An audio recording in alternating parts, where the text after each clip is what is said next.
food choices and what we eat can definitely affect our thyroid health and how we use our thyroid hormones.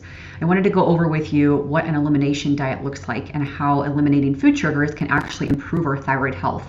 But if you could do me a very big favor, if you could go ahead and subscribe to my channel and then hit that bell so you get a notification every time I release a new video.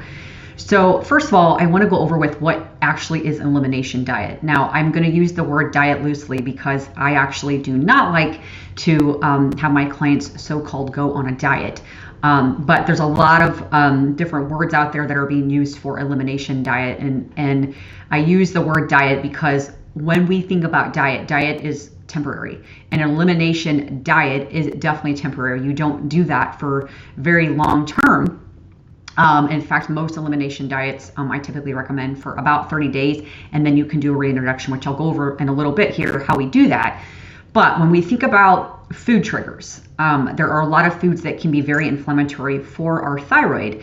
And some of the biggest culprits that I see kind of across the board, whether you have Hashimoto's or just straight hypothyroidism, are gluten, sugar, soy, dairy. Those are some really big triggers. And then we start also looking at some other foods that could be a little bit even more triggers if we have that autoimmune component. So if we have like Hashimoto's, even Graves'. So nuts can be a big trigger. The nightshade family can be a big trigger. Corn can be a very big trigger. So if you think about this, I'm sure you're starting to think, oh my gosh, it's a lot of foods that I'm eliminating. That's why you only do it for about 30 days.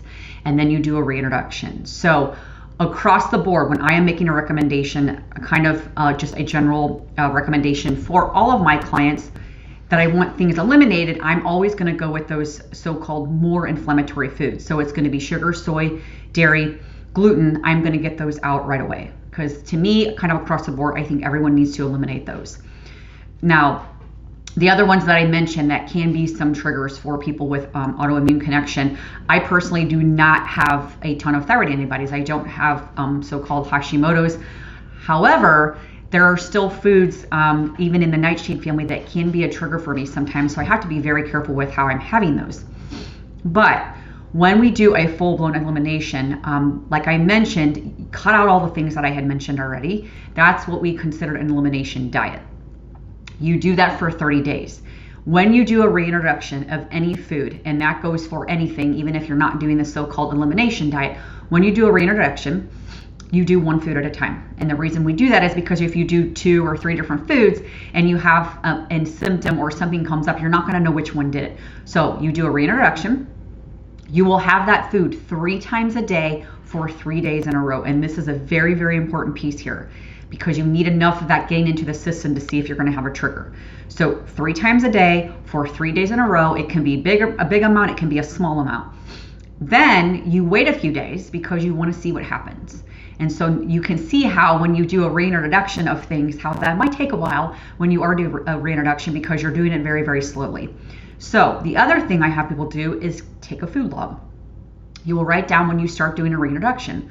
So you pretty much already know what you have not been having. Then when you reintroduction, so let's say you're reintroducing dairy. You are going to have it 3 times a day, 3 days in a row.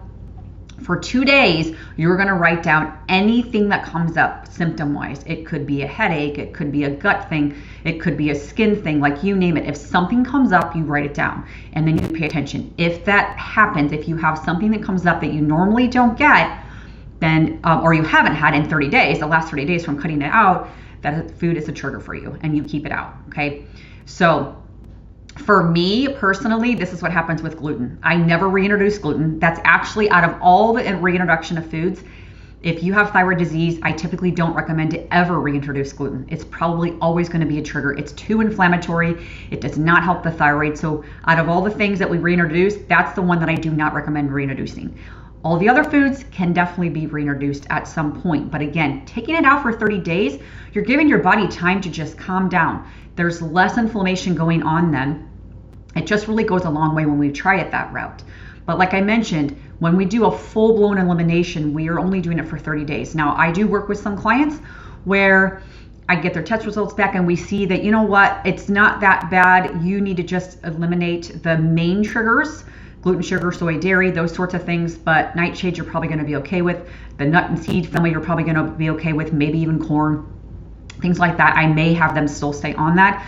But when we think about that full-blown elimination, you are literally eating protein, veggies, minus the nightshade family, fruits as well, and healthy fats, and that's it. Okay, and again, you're cutting out those things that I mentioned.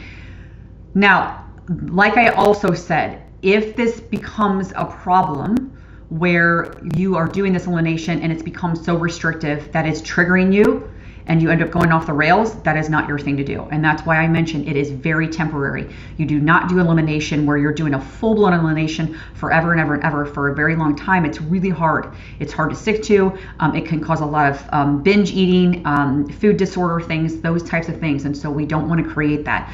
So if you are a person where you're like, yes, I have a history of eating disorder, I have a history of being food compulsive and things like that, that is not your thing. I would not recommend doing this, okay? When I work with my clients, I actually customize this well. I look at their test results and we go really in depth on this is what foods we need to cut out, because I do stool testing. And we can literally see on their stool test, like, you have a lot of inflammation, you have XYZ going on. If there's a pathogen, we definitely have to do an elimination. We're going to do it for 30 days. And I help them through that. I guide them through that. So it's definitely something that we go into, and there's a reason why I do that. And they like that aspect of having that one-on-one time with me so that we can go further into what they need or don't need and what we can change. So if you have any questions with this, absolutely reach out. I'm more than happy to help you. And if you've ever done the elimination diet, I've done it myself. If you've ever done it for 30 days, let me know your experience with it. I would love to know your experience and share with me what were the good parts and what were the not so good parts, because it definitely helps me, especially when I start talking about this more with my following. They love to hear people's experiences with this. So hope that video helped you, and I will see you in the next one. Bye.